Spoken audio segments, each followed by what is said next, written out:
शांति। आज 12 अक्टूबर है। आज विशेष पर्व, संगम युग का यादगार पर्व दशहरा पूरे भारतवर्ष में मनाया जा रहा है। दशहरा माने 10 हरा, 10 विकारों को हरने का दिन, समाप्त करने का दिन।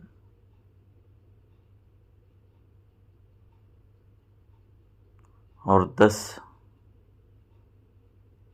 विकार रावण के, 5 पुरुष के, 5 स्त्री के, काम, क्रोध, लोभ, मोह, अहंकार, उसका समापन होता है रावण की नाभि में जब राम तीर मारते हैं।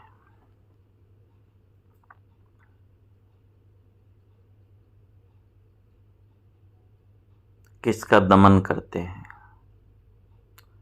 देहभान का। ज्ञान के तीर से परमात्मा जब देहभान को समाप्त करते हैं तो इससे उत्पन्न होने वाले सभी विकार समाप्त हो जाते हैं। तो ऐसे ही ज्ञान अमृत को हम अपनी बुद्धि में धारण करेंगे और आज सच्चा सच्चा दशहरा सभी विकारों की जड़ से समाप्त करेंगे। तो आज की मुरली में बाबा ने सुनाया, मीठे बच्चे, बाप खिवैया बनाया है, तुम सबकी नैया को विषय सागर से निकाल क्षीर सागर में ले जाने।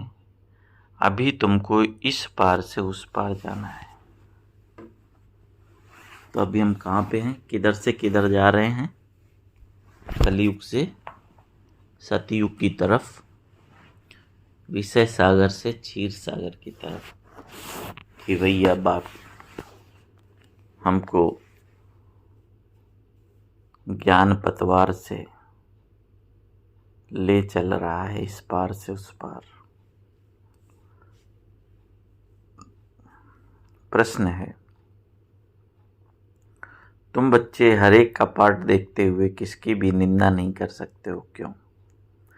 उत्तर है, क्योंकि तुम जानते हो यह अनादि बना बनाया ड्रामा है। इसमें हर एक एक्टर का अपना अपना पार्ट है, किसी का भी दोष नहीं है। यह भक्ति मार्ग भी फिर से पास होना है, इसमें जरा भी चेंज हो नहीं सकती। तो भगवान बोला ड्रामा एक्यूरेट है, सबका अपना अपना पार्ट है, अपना अपना रोल है। इसलिए किसी के प्रति भी कोई मन में ईर्ष्या, वैर, निंदा नहीं रखनी है। प्रश्न है, किन 2 शब्दों में सारे चक्र का ज्ञान समाया हुआ है? कौन से 2 शब्द हैं जिसमें पूरा चक्र आ जाता है? उत्तर है, आज और कल। कल हम सतयुग में थे, आज 84 जन्मों का चक्र लगाकर नरक में हैं और कल फिर स्वर्ग में आ जाएंगे। बस आज और कल की बात है। कल हम स्वर्ग में थे, आज नरक में हैं और कल फिर स्वर्ग में आ जाएंगे। ओम शांति। अब बच्चे सामने बैठे हैं,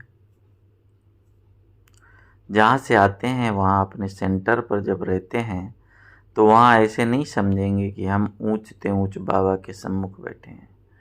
वही हमारा टीचर भी है, वही हमारी नैया को पार लगाने वाला है, जिसको ही गुरु कहते हैं। यहाँ तुम समझते हो हम सम्मुख बैठे हैं, हमको इस विषय सागर से निकाल क्षीर सागर में ले जाते हैं। पार ले जाने वाला बाप ही सम्मुख बैठा है। वह एक ही शिव बाप की आत्मा है, जिसको ही सुप्रीम अथवा ऊंच ते ऊंच भगवान कहा जाता है। मुरली सुनते हैं तो सम्मुख बाबा को इमर्ज करते हुए कि बाबा के महावाक्य मुझे आत्मा को क्षीर सागर के लायक बना रहे हैं। इस भान से मुरली सुनेंगे कि बाबा के महावाक्य मैं आत्मा कानों द्वारा सुन रही हूँ। अभी तुम बच्चे समझते हो हम ऊंच ते ऊंच भगवान शिव बाबा के सामने बैठे हैं। वह ब्रह्मा तन में बैठे हैं, वह तुमको पार पहुंचाते हैं। उनको रथ भी ज़रूर चाहिए, नहीं तो श्रीमत कैसे दें। अभी तुम बच्चों को निश्चय है, बाबा हमारा बाबा भी है, टीचर भी है और पार ले जाने वाला भी है। अभी हम आत्माएं अपने घर शांति धाम में जाने वाली हैं। वह बाबा हमको रास्ता बता रहे हैं। वहाँ सेंटर पर बैठने और यहाँ सम्मुख बैठने में रात दिन का फर्क है। मधुबन में बाबा के सम्मुख मुरली सुनना और यहाँ अपने सेंटर पे घर पे मुरली सुनना, ये रात दिन का फ़र्क है। वहाँ ऐसे नहीं समझेंगे कि हम सम्मुख बैठे हैं, यहाँ यह महसूसता आती। इसलिए तो मधुबन में बाबा मिलन में कितनी संख्या में पूरे भारत से आत्माएं जाती हैं। अभी हम पुरुषार्थ कर रहे हैं, पुरुषार्थ कराने वाले को खुशी रहेगी। अभी हम पावन बनकर घर जा रहे हैं। जैसे नाटक के एक्टर्स होते हैं तो समझते हैं अब नाटक पूरा हुआ, अभी बाप आए हैं हम आत्माओं को ले जाने। यह भी समझाते हैं कि तुम घर कैसे जा सकते हो, वह बाप भी है, नैया को पार करने वाला खिवैया भी है, गाइड भी है और पार करने वाला खिवैया भी है। वह लोग भल गाते हैं परंतु समझते कुछ भी नहीं। दुनिया में भी गाते हैं भगवान मेरी नैया उस पार लगा देना, अब तक तो निभाया है आगे भी निभा देना। तो किधर से किधर नैया जा रही है उसका अर्थ जानते नहीं हैं। तो भवन का समझते कुछ नहीं है कि नैया किसको कहा जाता है। क्या वह शरीर को ले जाएंगे? अभी तुम बच्चे जानते हो हमारी आत्मा को पार ले जाते हैं। अभी आत्मा इस शरीर के साथ वैश्यालय में विषय वैतरणी नदी में पड़ी है। हम असल रहवासी शांति धाम के थे। हमको पार ले जाने वाला अर्थात घर ले जाने वाला बाप मिला है। तुम्हारी राजधानी थी जो माया रावण ने छीन ली है, वह राजधानी फिर जरूर लेनी है। वेद का बाप कहते हैं बच्चों अब अपने घर को याद करो, वहाँ जाकर फिर क्षीर सागर में आना है। यहाँ है विषय का सागर, वहाँ है क्षीर का सागर और मूल वतन है शांति का सागर। तीनों धाम है। तीन धाम कौन कौन से, तीन सागर कौन कौन से बताए? अभी है विषय का सागर, सतयुग में है क्षीर का सागर और परम धाम में है शांति का सागर। ना सागर मतलब अथाह, तो अभी विकार भी अथाह है कलयुग में, सतयुग में सुख अथाह है, परम धाम में शांति अथाह है। तीनों धाम है। यह है दुख धाम, है ना। दुख धाम सतयुग है सुख धाम, परम धाम में शांति धाम। बाप समझाते हैं मीठे मीठे बच्चों अपने को आत्मा समझ बाप को याद करो। यह कहने वाला कौन है, किसके द्वारा कहते हैं? सारा दिन मीठे मीठे बच्चे कहते रहते हैं। अभी आत्मा पतित है जिस कारण शरीर भी ऐसा मिलेगा। अभी तुम समझते हो हम पक्के पक्के सोने के जेवर थे, फिर खाद पढ़ते पढ़ते झूठे बन गए हैं। अब वह झूठ कैसे निकले, इसलिए ये याद के यात्रा की भट्टी है। भट्टी में क्या होता है, कोई चीज़ डालते हैं तो शुद्ध हो जाती है, अशुद्धि निकल जाती है। तो बावन बोला जैसे अग्नि में सोना पक्का होता है ना, बाप बार बार समझाते हैं। ये समझाने जो तुमको देता हूँ हर कल्प देता आया हूँ। हमारा पार्ट है, फिर 5000 वर्ष के बाद आकर कहता हूँ कि बच्चे पावन बनो। सतयुग में भी तुम्हारी आत्मा पावन थी, शांति धाम में भी पावन रहती है। वह तो हमारा घर है, कितना स्वीट घर है। यहाँ जाने के लिए मनुष्य कितना माथा मारते हैं। बाप समझाते हैं अभी सबको जाना है, फिर पार्ट बजाने के लिए आना है। ये तो बच्चों ने समझा है। बच्चे जब दुखी होते हैं तो कहते हैं हे भगवान हमें अपने पास बुलाओ, हमको यहाँ दुख में क्यों छोड़ा है। जानते हैं बाप परम धाम में रहते हैं तो कहते हैं हे भगवान हमको परम धाम में बुलाओ। सतयुग में ऐसे नहीं कहेंगे। कैसे नहीं कहेंगे कि हे भगवान परम धाम में बुलाओ, क्योंकि वो तो सुख में है, शांति में है, तो पुकारेंगे नहीं। तो भगवान बोला सतयुग में तो सुख ही सुख है, यहाँ अनेक दुख हैं तब पुकारते हैं हे भगवान। आत्मा को याद रहती है परंतु भगवान को जानते नहीं है। अभी तुम बच्चों को बाप का परिचय मिला है, बाप रहते ही हैं कहाँ पे, परम धाम में घर को ही याद करते हैं। ऐसे कभी नहीं कहेंगे कि राजधानी में बुलाओ, है ना। भगवान को कहाँ याद करते हैं, कहाँ का रहने वाला है, परम धाम का, है ना। तो इसलिए परम धाम पार ब्रह्म परमेश्वर याद करते हैं, राजधानी में नहीं बुलाते हैं। राजधानी के लिए कभी नहीं कहेंगे। मतलब जब भी मुक्ति आत्मा चाहती है तो कहाँ के लिए चाहती है ना, शांति धाम, अपने घर बुलाओ भगवान, दुखी हो गए ऐसे कहते हैं। राजधानी में बुलाओ ऐसे कभी नहीं कहेंगे। बाप तो राजधानी में रहते भी नहीं, वे रहते हैं शांति धाम में, सब शांति मांगते हैं। परम धाम में भगवान के पास तो जरूर शांति होगी, जिसको मुक्ति धाम कहा जाता है। वह है आत्माओं के रहने का स्थान जहाँ से आत्माएं आती हैं। सतयुग को घर नहीं कहेंगे, वह है राजधानी। अब तुम कहाँ कहाँ से आए हो, है ना। बाबा आत्माओं से बात कर रहे हैं, कहाँ कहाँ से आई हैं। यहाँ आकर सम्मुख बैठे हो, बाप बच्चे बच्चे कह बात करते हैं। बाप के रूप में बच्चे बच्चे भी कहते हैं, फिर टीचर बन सृष्टि के आदि मध्य अंत का राज अथवा हिस्ट्री ज्योग्राफी समझाते हैं। ये बातें कोई शास्त्रों में नहीं है। तुम बच्चे जानते हो, मूल वतन है हम आत्माओं का घर, सूक्ष्म वतन तो है दिव्य दृष्टि की बात। बाकी सतयुग त्रेता द्वापर कलयुग तो यहाँ ही होता है ना। कहाँ होता है, इसी सृष्टि रंगमंच पर। पार्ट भी तुम यहाँ बजाते हो, सूक्ष्म वतन का कोई पार्ट नहीं है। ये साक्षात्कार की बात है। कल और या आज ये तो अच्छी बुद्धि में रहना चाहिए, है, अच्छी रीत बुद्धि में रहना चाहिए। कल हम सतयुग में थे, फिर 84 जन्म लेते लेते आज नरक में आ गए। बाप को बुलाते भी नरक में है। सतयुग में तो अथाह सुख है तो कोई बुलाते नहीं।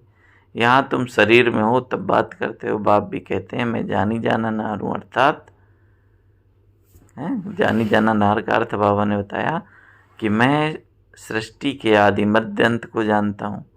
परंतु सुनाओ कैसे, विचार की बात है ना, इसलिए लिखा हुआ है। बाप रथ लेते हैं, कहते हैं मेरा जन्म तुम्हारे सदृश नहीं है, मैं इसमें प्रवेश करता हूँ। रथ का भी परिचय देते हैं। यह आत्मा भी नाम रूप धारण करते करते तमो प्रधान बनी है। इस समय सब छोरे हैं क्योंकि बाप को जानते नहीं। सब छोरे और छोरियाँ हो गए हैं, आपस में लड़ते हैं तो कहते हैं ना छोरे छोरियाँ लड़ते क्यों। तो बाप कहते हैं मुझे तो सब भूल गए हैं। आत्मा ही कहती है छोरे छोरियाँ। लौकिक बाप भी ऐसे कहते हैं, बेहद का बाप भी कहते हैं छोरे छोरियाँ यह हाल हुआ क्यों है, ऐसे क्यों छोरे छोरियाँ हो गए। माने निधन के, जिसका कोई धरी दौरी नहीं है, छूटे हुए, है ना। तो बाबा ने बोला कि ऐसे कैसे हो गए हैं, कोई धनी दौड़ी नहीं है। तुमको बेहद का बाप जो स्वर्ग का मालिक बनाते हैं, जिसको तुम आधा कल्प से पुकारते आए हो, उनके लिए कहते हो ठिक्कर भीतर में।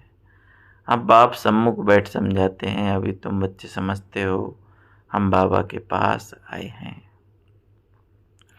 ये बाबा ही हमको पढ़ाते हैं, हमारी नैया पार करते हैं, क्योंकि ये नैया बहुत पुरानी हो गई है। नैया आज बाबा ने किसको कहा, आत्मा को जन्म लेते लेते कैसी हो गई, पुरानी हो गई। तो कहते हैं इनको पार लगाओ फिर हमको नई दो। पुरानी नैया खौफनाक होती है, कहाँ रास्ते में टूट पड़े, एक्सीडेंट हो जाए तो तुम कहते हो हमारी नैया पुरानी हो गई है, हमें नई दो। इनको वस्त्र भी कहते हैं, नैया भी कहते हैं। बच्चे कहते हैं बाबा हमको तो ऐसे वस्त्र चाहिए। कैसे वस्त्र, लक्ष्मी नारायण जैसे। ये शरीर रूपी आत्मा भी मैली हो गई, शरीर भी पुराना हो गया, तो नया शरीर चाहिए।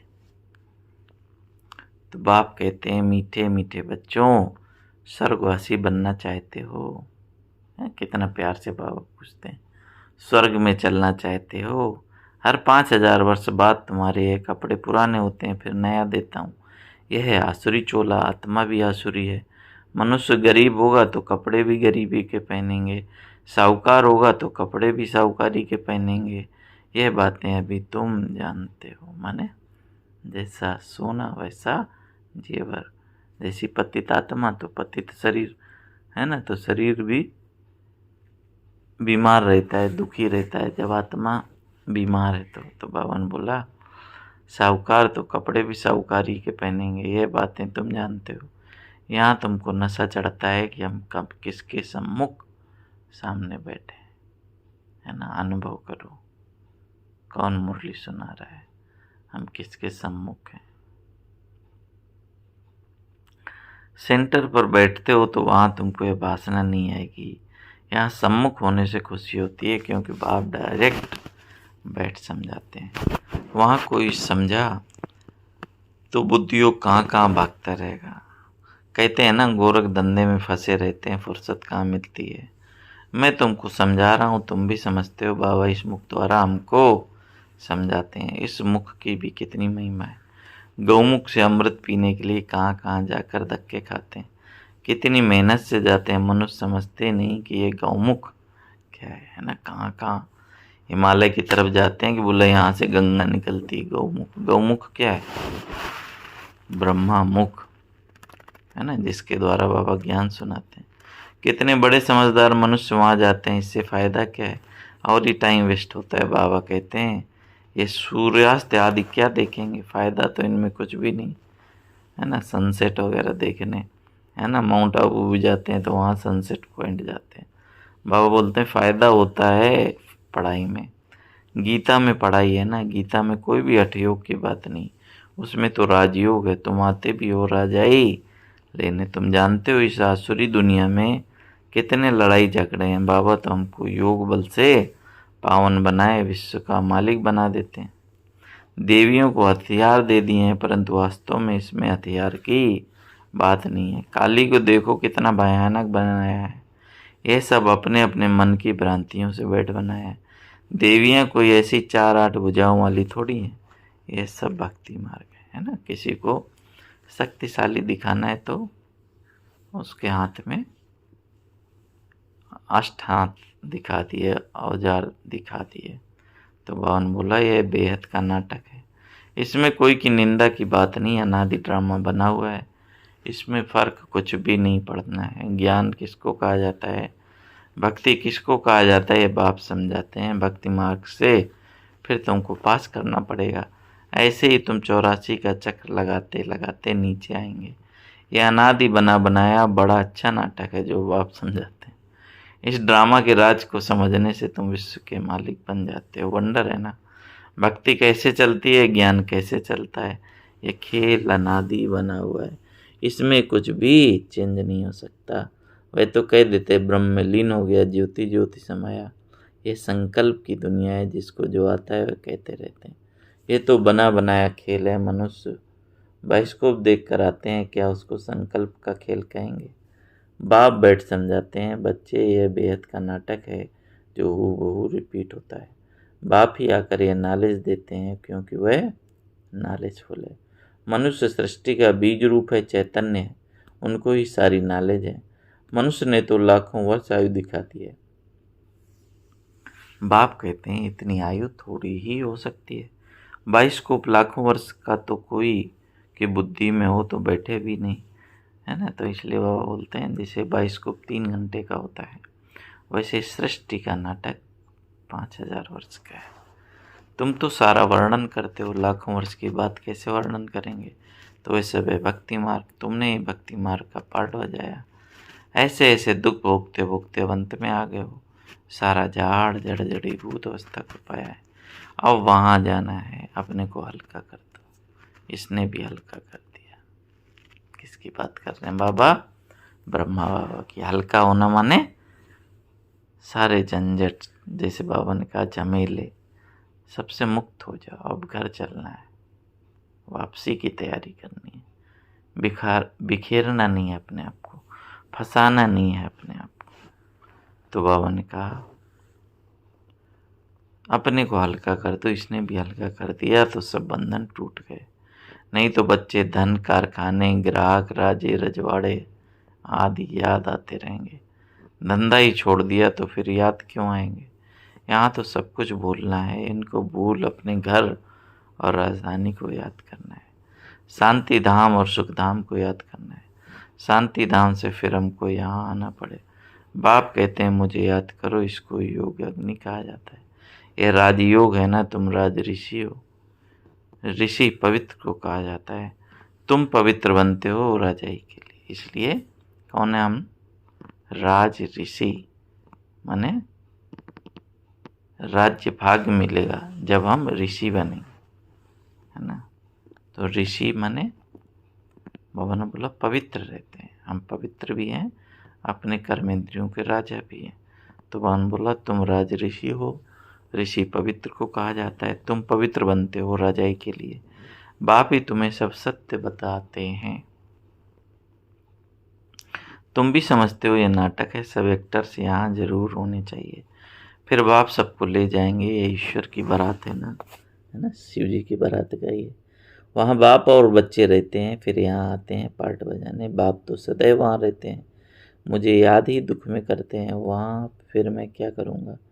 तुमको शांति धाम सुख धाम में भेजा, बाकी क्या चाहिए, है ना। बाबा ने बोला सुख धाम में तो मैं क्या करूँगा आपके, है ना। दुख में याद करते हैं इसलिए मैं आता हूँ। तुम सुख धाम में थे, बाकी सब आत्माएं शांति में थी, फिर नंबर वार आते हैं। नाटक आकर पूरा हुआ। बाप कहते हैं बच्चे अब गफलत मत करो, पावन तो जरूर बनना है। बाप कहते हैं ये वही ड्रामानुसार पार्ट बज रहा है तुम्हारे लिए, ड्रामानुसार मैं कल्प कल्प आता हूँ। नई दुनिया में अब चलना है ना। अच्छा, बाबा कहते हैं मीठे मीठे सीख लेते बच्चों प्रति माता पिता बाप दादा का याद प्यार और गुड मॉर्निंग। रूहानी बाप की रूहानी बच्चों को नमस्ते। हम रूहानी बच्चों की रूहानी बाप दादा को याद प्यार गुड मॉर्निंग। नमस्ते बाबा, नमस्ते, शुक्रिया बाबा, शुक्रिया। आज बाबा ने मुख्य बातें मुरली से क्या सुनाई, वह धारण करेंगे। धारणा के लिए मुख्य सार। अब ये झाड़ पुराना जड़ जड़ीभूत हो गया है, आत्मा को वापस घर जाना है, इसलिए अपने को सब बंधनों से मुक्त कर हल्का बना लेना है, ब्रह्मा बाबा ने जैसे बनाया। यहाँ का सब कुछ बुद्धि से भूल जाना है। दूसरा है अनादि ड्रामा को बुद्धि में रख, किसी भी पार्टधारी की निंदा नहीं करनी है। ड्रामा के राज को समझ विश्व का मालिक बनना है। बाबा कहते ड्रामा एक्यूरेट है, बहुत अच्छा है, इसलिए सब ड्रामा में कल्याणकारी, किसी की निंदा नहीं करनी है। वरदान है साइलेंस की शक्ति द्वारा आत्मशक्ति की उड़ान की तीव्र गति करने वाले विश्व परिवर्तक भाव। फिर से सुनेंगे। साइलेंस की शक्ति द्वारा आत्मशक्ति की उड़ान की तीव्र गति करने वाले विश्व परिवर्तक भाव। विस्तार है साइंस के साधनों की रफ्तार को साइंस द्वारा कट भी कर सकते हैं, पकड़ भी सकते हैं, लेकिन आत्मा की गति को अभी तक न कोई पकड़ पाया है न पकड़ सकता है। इसमें साइंस अपने को फेल समझती है। जहाँ साइंस फेल है वहाँ साइलेंस की शक्ति से जो चाहो वो कर सकते हो। देखो, आत्मा की गति को पहचान नहीं सकी साइंस। आत्मा ने यहाँ शरीर छोड़ा, कहाँ दूसरे कॉन्टिनेंट में जन्म, सेकंड में। आत्मा कैसे अपने संकल्पों द्वारा सेकंड में परम धाम पहुंच जाती है। तो बाबा ने कहा कि जहाँ साइंस फेल है वहाँ साइलेंस की शक्ति से जो चाहो कर सकते हो। तो आत्मशक्ति की उड़ान तीव्र गति से करो। इस शक्ति से स्व परिवर्तन, चाहे किसी की वृत्ति का परिवर्तन, वायुमंडल का परिवर्तन कर विश्व परिवर्तक बन सकते हो। तो देखो आत्मा की शक्ति कैसी है। इस शक्ति से आप स्वयं का भी परिवर्तन, किसी की भी वृत्ति का परिवर्तन और वायुमंडल का भी परिवर्तन कर विश्व परिवर्तक बन सकते हो। तीव्रता की निशानी है सोचा और हुआ, है ना। जैसे दादियों के, ब्रह्मा बाबा के संकल्प, सोचा और हुआ, तो इतनी आत्मा में शक्ति। स्लोगन है शिक्षा दाता के साथ रहम दिल बन सहयोगी भी बनो। माने किसी को जब शिक्षा देते हो तो उसके साथ आपका रहम दिल और सहयोगी दोनों विशेषताएं भी होनी चाहिए, तब हम परिवर्तन कर सकते हैं। अच्छा, ओम शांति। बाबा को 1 मिनट दिल से धन्यवाद करेंगे कि बाबा की भैया बन हमको विषय सागर से निकाल क्षीर सागर में ले चल रहा है। तो ऐसे बाबा का हाथ और साथ कभी नहीं छोड़ना है। उसकी मुरली हमारे लिए वो पतवार है जो आत्मा में बल भरती है, शक्ति भरती है, दिशा देती है और सुख की दुनिया में आज, कल और इसी 2 शब्दों का समझ कि आज दुखधाम में है, कल सुखधाम में होंगे। तो वहाँ चलने के लिए अपने को सब बोझों और झमेलों से मुक्त कर घर चलने की तैयारी, अपने घर को याद करना है। ओम शांति, ओम शांति, ओम शांति।